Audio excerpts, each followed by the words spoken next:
Perhaps once or twice in your career, a new idea comes along that fundamentally changes the way that people work in organizations. The use of social capital to deliver real business results is just such an idea. Until very recently, the value of humans in organizations has been measured by a very traditional set of criteria. Such things as qualifications, competencies, experience, training, and so on.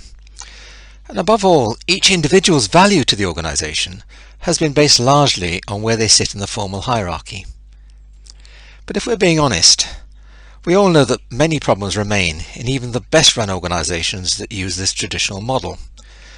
Most big change programs are disappointing, leadership quality is highly variable, and employee engagement is frankly hit and miss.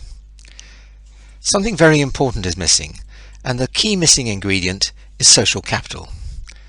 Social capital may sound obscure, but it's really very simple. In fact, it's common sense. People work with others in the work environment, they communicate, they influence, they collaborate, they sometimes innovate, and so on. Putting it simply, people form informal networks as they work. These informal networks are the building blocks of social capital. By using carefully designed surveys and network analysis software, the first thing we do is normally to measure and map your social capital in two ways. First of all, by group and intergroup networks, where we identify interesting patterns across, for example, innovation networks, collaborative networks, knowledge sharing networks, and so on. Sometimes these group networks are linked together and are very effective, but mostly they are fragmented and very suboptimal. We also analyze key individual networks, particularly influence networks, where the key individuals who are likely to be very effective in change or innovation teams, and some of whom could be candidates for promotion in a very different approach to succession planning that will range right from the bottom to the top across your organization. We then work with you and your colleagues to optimize your social capital. For example, relevant innovation networks will be linked together by bringing key people from each network to work on specific ideas and problems.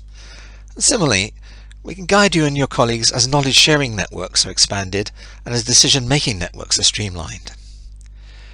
Key innovative influencers who have never worked on change teams before, and that's typically the majority experience, will be given a new lease of life, and we find the success rates are doubling or even trebling in some cases.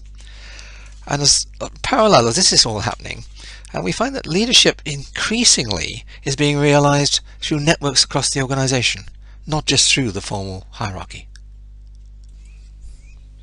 But the benefits that I've mentioned so far are really just the tip of the iceberg.